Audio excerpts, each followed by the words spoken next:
All right, dirty ducks. Come on. The dirty ducks. The dirty ducks. I don't think the geese appreciate it. And there we go. They're getting a little too big for the box. Sometimes in the morning when I come out, there's some condensation on their brooder. And so they tend to get a little damp, more damp than I'm probably comfortable with. So when you clean them and you put them all huddled up in this box, believe it or not, they actually really like it in the morning. Sometimes they'll settle down in there and fall asleep. But they all get really warm and really cozy. And that warmth just dries out their coat really, really quick. And it fluffs them up. So by the time I'm done cleaning, I put them back. All that moisture from the condensation's out of their fur or their down, whatever you call it, and they're fluffed up and they're nice and warm, ready to take on the day. And so it's been over a week now with no heat lamp in our brooder, and they're doing fantastic. I mean, they're thriving. We haven't had one casualty, and they're doing really, really well. Right now, Kristen's just taking out all the saturated bedding or bedding that's soiled heavily with their poop or with water. There's no urine. Birds mix their number one, their number two together, and they come out at the same time. But the ducks make a big mess with water, so they tend to drench spots of their bedding, especially near the waters. The nice thing is we do a deep bedding technique. If our brooders were big enough, like really, really deep, you could just keep layering, layering, and layering over top, but ours aren't deep enough to do that. But what we do is you can skim pretty much the layer of really soiled bedding off the top, and you have nice dry bedding at the bottom, and then you can add to that. When we first did their brooder, when they were younger and smaller, we did so much bedding in there that we were able to take layers off. For about 3 or 4 days, we were taking layers off without having to add any bedding whatsoever. But now they're getting older, they're getting bigger, they're eating more, they're pooing more, they're making more of a mess with their water.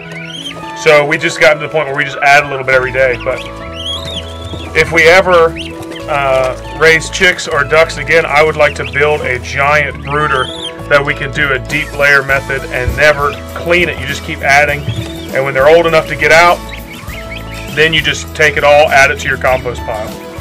The neat thing about the really, really deep bedding method is that what happens is you start to get some microbial life in there and some bacteria. It starts breaking down. The bedding starts generating its own warmth, and you also get small insects, and it encourages the chicks or the ducklings to actually start foraging in the bedding. But again, this is not deep enough, but it's working out really, really good. So now we're just gonna add a little bit of this bedding in here. This is pine shavings.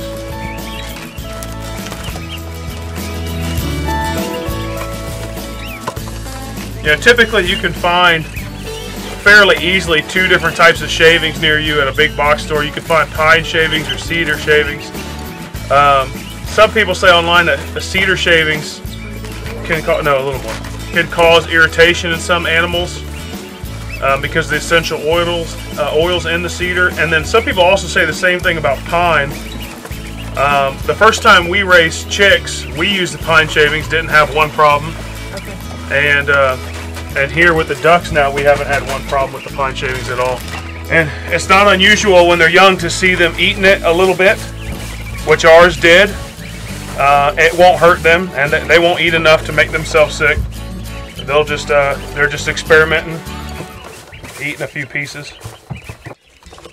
All right, we are waiting on Cameron to pump water so we could finish cleaning it.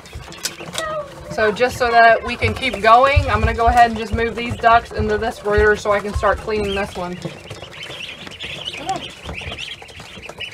They act like it's the claw coming down to get them. Ah, run! The claw! Isn't it really amazing? Mm-hmm. It's like he planned it. He's like, they're going to need something. And somebody's already pooped. They're not as fragile as you would think. They're looking pretty happy. They are happy. They're pretty happy, Daddy. They like to sit down, and they love that dry, fresh bedding. I think the ducks are ready for their first swim. We were hoping to today, but because we were working on the bathroom, we just didn't have time to pump water and get a bath ready for them to swim in. But I think tomorrow we're definitely going to make time so they can swim. They really, really enjoy it, and then I think it helps them clean themselves and freshen themselves up a little bit. So we'll make sure we make time to make them a pool to swim in. We read online that most people recommended about day 7, and I can't remember exactly how old they are. We'll tell you tomorrow. Yeah, I don't remember either. They're definitely older than a week. Probably almost 2 weeks. Could be. They're good and happy. Some of them are starting to get their feathers, especially the geese. I think they could use a little cleaning. Look at all that poop you guys already did. My goodness. What's really cool is watching them chase flies and then seeing them nab them. You know, because they're outside, it does draw some flies to their brooders. And the chicks, or excuse me, the ducklings and the geese will go after the flies voraciously, and they just, they will try their hardest and they'll succeed. Some of them will snatch them out of the air. Some of them will grab them off the side of the brooder. It's like a little treat for them. You'll see every once in a while a fly will try to make its way down in there, and 1 or 2 of them will just jump up and just start hunting it immediately. So our shower bucket right here is one of our best sources of running water with the spray head. It's just awesome for coming over here and rinsing things off and cleaning stuff. So I'm going to fill it with 5 gallons of water, and then I'll be able to wash all the ducks' waters and their feeders, and then we'll dry them, and then they'll have all nice, fresh, clean stuff in their brooders.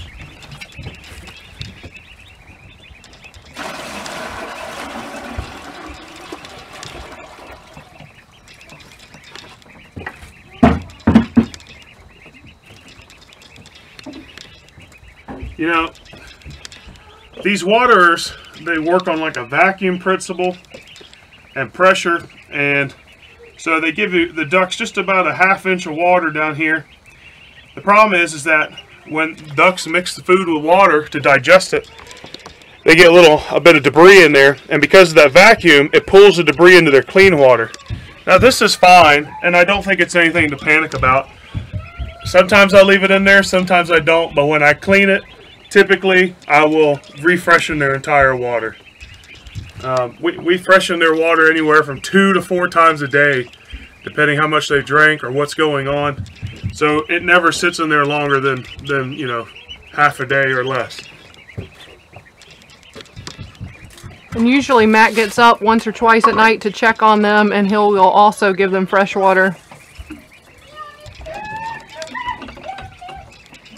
But that's just me babying them. I think that our experience so far with chickens, and then now with ducks, is they are much more hardy than everybody makes them out to be.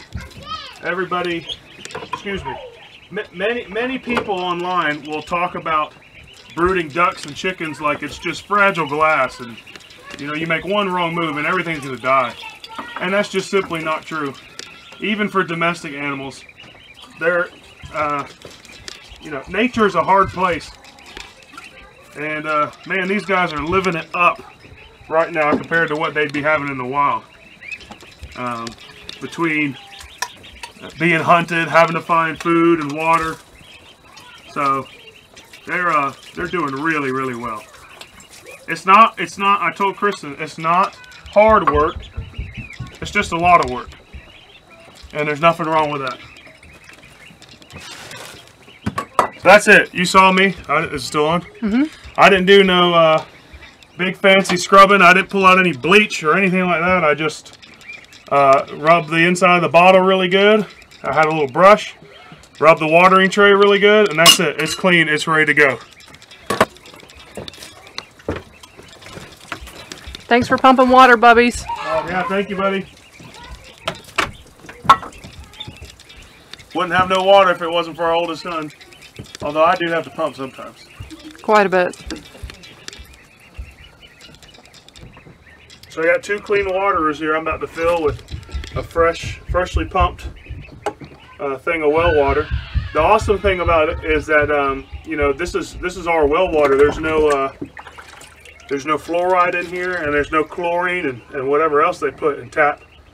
And I think that probably benefits the ducks more than we know, not having chlorine and fluoride in the water. I love these waterers, these galvanized steel waterers. The neat thing is that they hold up so well. But when you turn them over, you don't want to do it inside the brooder. I've learned that the hard way the first few times. Turn them over water or somewhere not near the brooder, because they drip a little when you first get them started. Other than that, we've been loving them. They're super durable. There you go. Look at that. 2 fresh waters to the ducks. All right. This is probably the messiest part of their brooder. We like to use a platform that is just some scraps of wood laminate and some 2x4s to raise their water up. And the platform just kind of keeps their food and water is nice and level and balanced on the pine bedding. And it's worked out really good so far. So I'm just rinsing all the food and poop off of all these blocks. Get them nice and clean. And then the platforms, and then just like a real nice clean brooder. If you're going to take the time to do it, I just like to get all of it nice and clean. And I think the ducks appreciate it. There's actually a fly trapped in this food jar flying around. I think that's kind of funny. So they get, just like ducks do what they do, they get everything really messy. They get all their food and their feeders really, really gross and just kind of yucky. You can see this food here is clumped. A majority of their food is dry, and you want it dry. But any large clumps that are wet, you don't want to put back in there. But I don't like to waste it. Some people might clean their feeders and just throw all that food away and start fresh. There's nothing wrong with it. We buy organic feed for our ducks, which is not cheap by any means, but that's how we choose to raise them. And so I dump the feeders into a paper plate to get any good food that's still in there out. Then I clean them and I fill them back up. So if you do notice all the flies flying around, the house flies, I guess that's what they are. It's not because we have, we're washing dishes out here and there's food particles. It's not really even because of the ducks. It's not because we had our potty buckets out here, which did not smell at all. The potty buckets just got moved in today because we finished the bathroom. Actually, from day one that they dropped off this house and we walked around to look at it and inspect it, flies were all over the outside, probably like 100 on the outside of each wall. So I don't know if it was the paint, the fresh paint, or what that drew all these flies here, or if they were already here because there was cows on the property. What, a couple months before we moved here, there were still cows on the property? About half a year, maybe. About 6 months before we moved, there was cows on the property and still, manure. So they could have already been here. I don't know, but there is literally thousands or millions of houseflies. We have to kill them in the house every night before we go to bed. So we are looking forward to the day that we have a screened-in porch, screened-in wraparound porch, whatever we get, because maybe that will act as an extra barrier to keep the flies from coming in. But we had flies back in Florida because we used to, during the warmer time of year, which is probably what, 9 months out of the year, 10, 11 months out of the year? 11 months out of the year. 11 months out of the year, we would go without air condition to save money. Or actually, not even to save money, we just did it because the kids played in the backyard and I didn't want the door shut where I couldn't see them or hear them. I would just turn off the air condition during the day and let the kids, go in and out as they wanted with the doors open, and that, quite a few flies would come in sometimes. So the flies are annoying and gross, but I guess it's not that big of a deal. It's not a big deal. Dad asked our neighbor if we were the only ones with these flies, and they said no. We have hundreds of flies too, and they put up those little sticky traps. So we're definitely not the only ones, so that makes us feel good. So this is the duck bedding, and it will go into our compost. Our compost pile is like right back here behind the trailer, and you can't smell anything at all. And yesterday when Matt was dumping our potty buckets, there was a fawn like right about right here and just stared Matt down for a little while and then like leaped away. There's Buddy and Sally. Waiting for their evening treat. Here's Matt's disgusting fly trap that smells like rotten meat. But you could see there's probably a few thousand flies in there. But does it make a difference? No! So this is some feed that was salvaged from like 3 different feeders. There's nothing wrong with it. It was just kind of bottom of the barrel. We took it out before they were done. We've left them in there long enough. They will pick a feeder completely clean. But we typically change it before that happens. So I use the paper plate because it makes an awesome little funnel. And once you have a clean, fresh jar, you can funnel all that feed right into a nice jar. I'll add some more to that, fill up all their feeders, they'll be ready to go. So this is our chick starter feed. We got this from Modesto Milling also, which is part of our Zur drop-off. It's great organic feed, USDA certified organic. It's a mixture of grains, no pesticides, there's no medications in here, it's non-medicated. It's just whole food. And that's it. You could eat this. I wouldn't recommend it. It's not going to be very appetizing, but the ducks love it. So when I get the bag, I don't like the paper bags. I like to put it in a 5-gallon bucket right away with a lid. And that's it. Our 40 Indian Runner ducks are for eggs. That's what we got them for, is egg production, mostly for personal consumption. So we want them to be as clean, as wholesome, as nutritious as possible. And that's why we've chosen to give our ducks organic feed.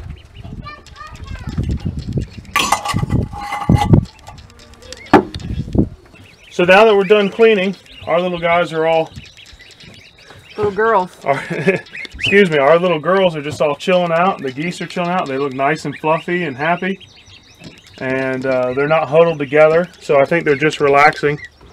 But I'm going to have to shoe some of them so I can put down their feeding platform. And I'll show you how to do that. Come on, ladies. Come on.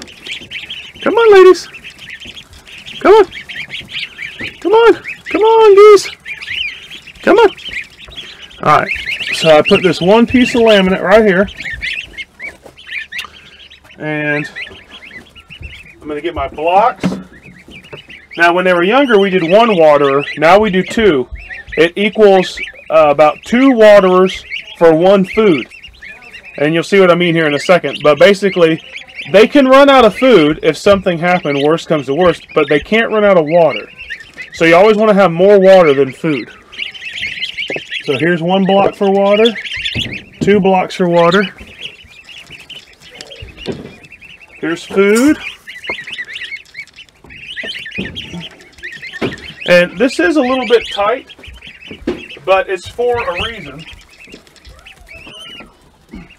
We are brooding them without heat lamps, so we want them to be tight, which means they make more of a mess and they have to be cleaned more often, and we're okay with that. I'll move this feeder back, move this water a little bit, and there we go. So that's their little buffet line, and they rarely all come at one time. They kind of all come and go throughout the day. Some will stay laying, some will get up, but they come drink, they get water, they go back to drink, they go back to water. They're not like chickens. They have to have water with their food, so it's very important that they don't run out of water, and they always have more water than food if they were to ever run out of anything. So that's 1, and then if you just look up just a little bit, oh, we got 1 more we got to do. In each brooder, there's 20 ducks and 4 geese. Actually, to be honest with you, one of them, they sent us 1 extra duck. We have 41 ducks, so one of them has 21. One of them has 20. But we will, as they get a little bit bigger, this is pretty tight, but in probably another week or so, we are probably going to get 2 more containers and then split these broods up 4 ways. And that'll be neat. You'll see that.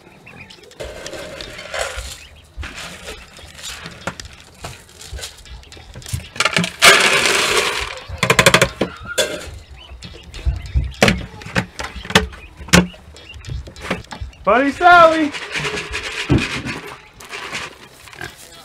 There you go, buddy. Come over here, Sally. There you go, sweet girl. I separate them because Buddy is a big dominant male boar. He's sweet as pie, but when it comes to food, you know, he's a pig.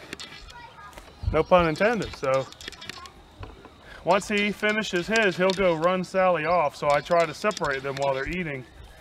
So he'll try to eat his as fast as he can, and then he'll go over there and make her leave. She'll come over here to see if he missed anything, because he's a slob. Well, what I do is, when I give Buddy his food first, I throw it on the ground so it spreads a little bit.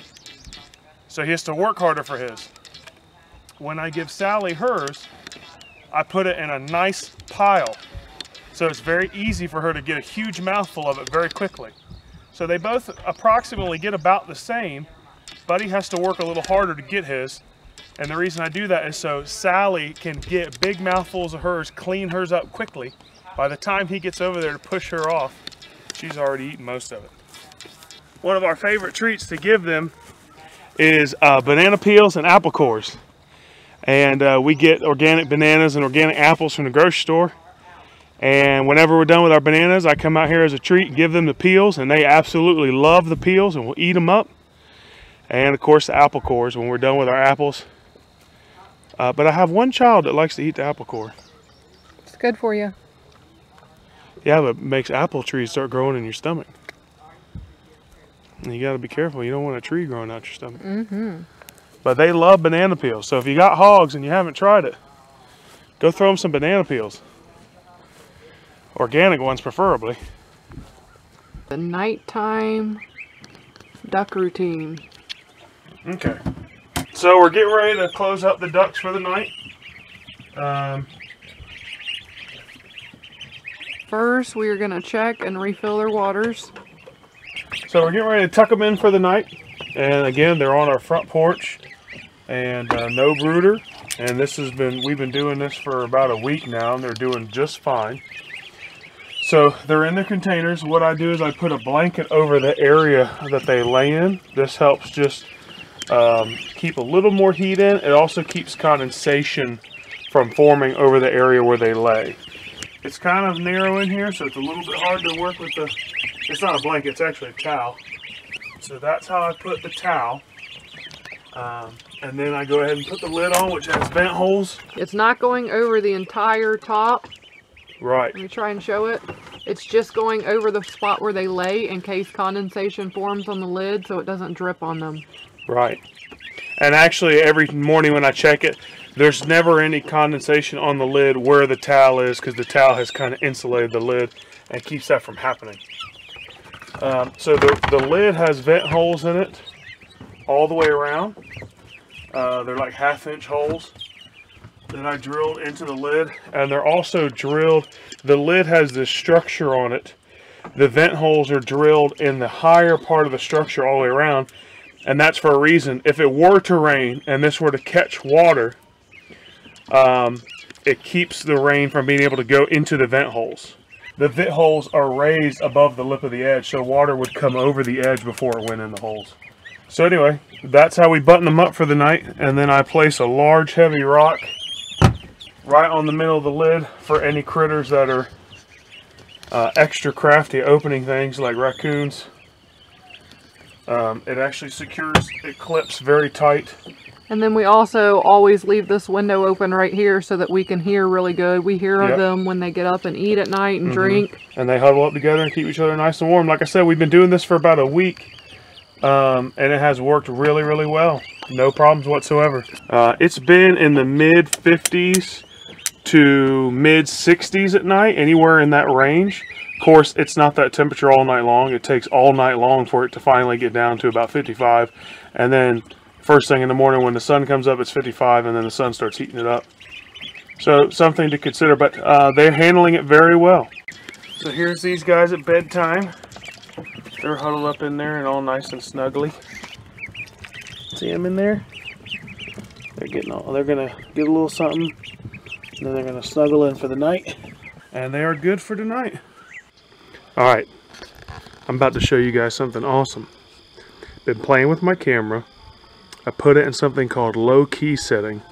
Very hard to film the moon if you don't know what you're doing, and I don't know what I'm doing. But watch this.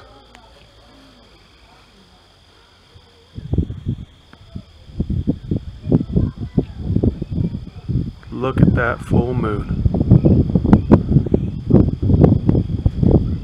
There's no way I can do it justice because you can't see any perspective, but it's ginormous. And it's beautiful.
It's Sunday the 11th.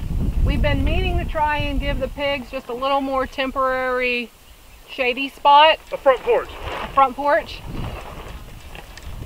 So today's a good day. We got about an hour and then we're gonna make an important phone call. Kaysen's birthday is the 22nd of this month and we think we might have found him a dog. Back in Florida, he kept asking for some type of a hound dog and we tried to find one and things just kept falling through. But we think through word of mouth, there's no like Craigslist or anything up here, so it's kind of difficult to figure things out. And then a lot of people up here sell them for actually hunting dogs and they're registered, so they're a bit more pricey. But we just talked to someone who gave us the information of another guy that is a preacher who breeds them. So at about noon we're going to call and hopefully we'll be surprising the kids with going to get one.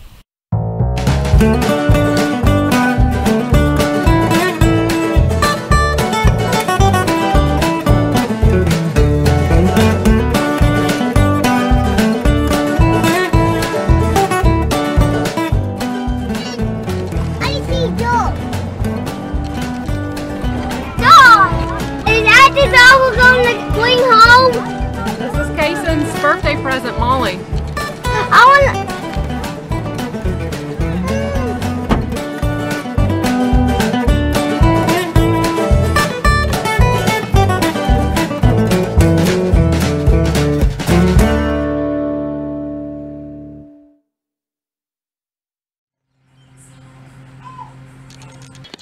Okay, so we just had our pump serviced. They changed the pipes around so that the weep hole was at the top. And Cameron is going to see how many pumps it takes to get water. So how many did it take you before to get water? 35 to 40. 35 to 40 pumps to get water. Is that one? Yes. Hold on. Wait. Stop cheating. Is that 2? 3? 4? 5. 5 pumps and he got water. What was that like? Now I'm not panting, just getting the water on.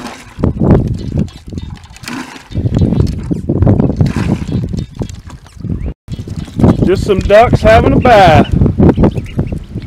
And geese. They love taking their bath time. How old are they now? About 3 weeks? Somewhere around there. We'll have to double check. They're around 3 weeks old. And we'll put a little bit of water in a bin. Remember, we're doing ducks with we don't have a heat lamp in our brooder. So we boiled a tiny bit of water to warm it up a little bit so it wouldn't be cold. And they are just loving cleaning and giving themselves a bath. And then we'll put them back in their brooder with some dry pine shavings in the sun for a little while so they can warm and dry out. Then we'll get them out of the sun.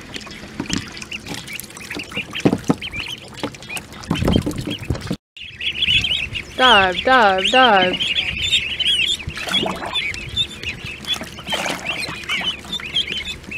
Look at that geese go! You go, goose! Go, goose, lightning, go, goose, lightning, yeah, goose, lightning, go. Daddy, how about Looks like a rubber chicken. Whoa, what are you doing? They're too quick. Not pretty. They'll look a little better when they dry off.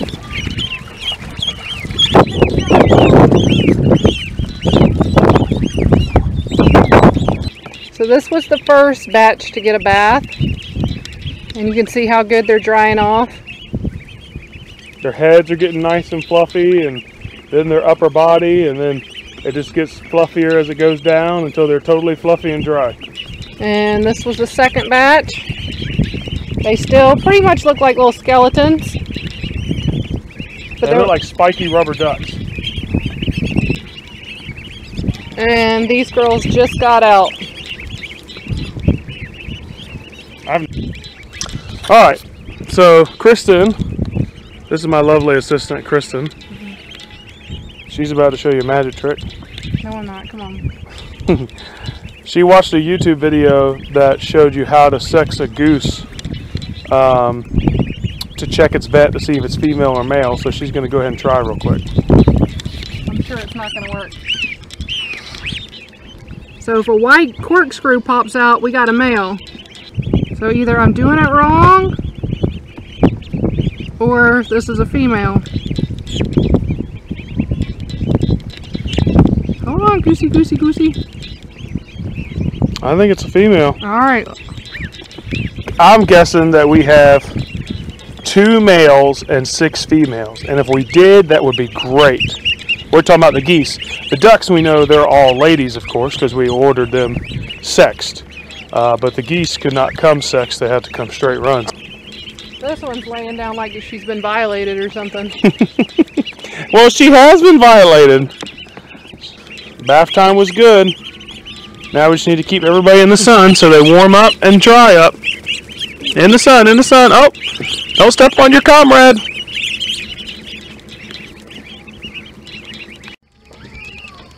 So our little Pulsar 1200 watt generator has been giving me some problems. It ran faithfully for probably the first month that we were here. And right now I just had trouble getting the flywheel off, but I finally got it off. And I'm replacing the ignition module on it. I also have a new spark plug. And so after I finish with the module and the spark plug, we'll see if I can't get it running again. If I can't, we might be out of a generator for a little while. So we'll see what happens. So I'm going to try this, the ignition module and the spark plug, and see if it works.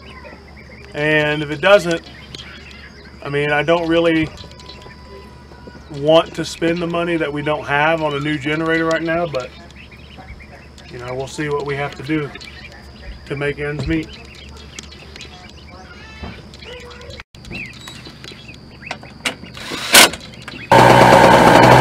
you have it. But will it charge stuff?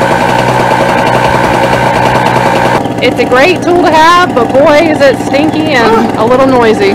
Yeah. Well, I don't know if you can hear me, but we were having trouble getting the spark.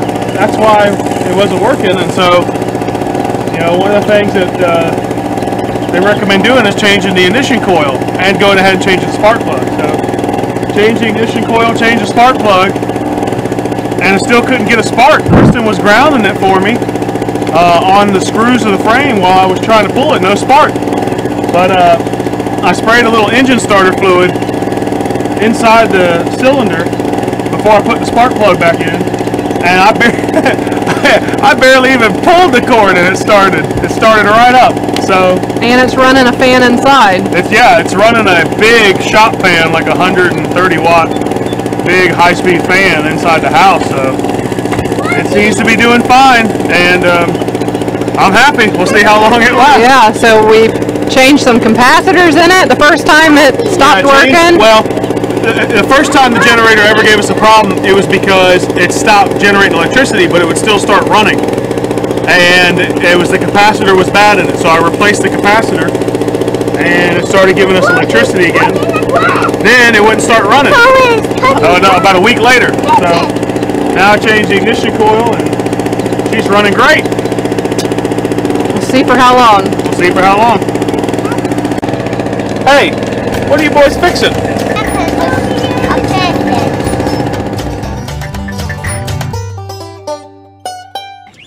Matt keeps saying we found the perfect dog for us. Every time we try and take her on a walk, she usually just lays down and wants to chew something.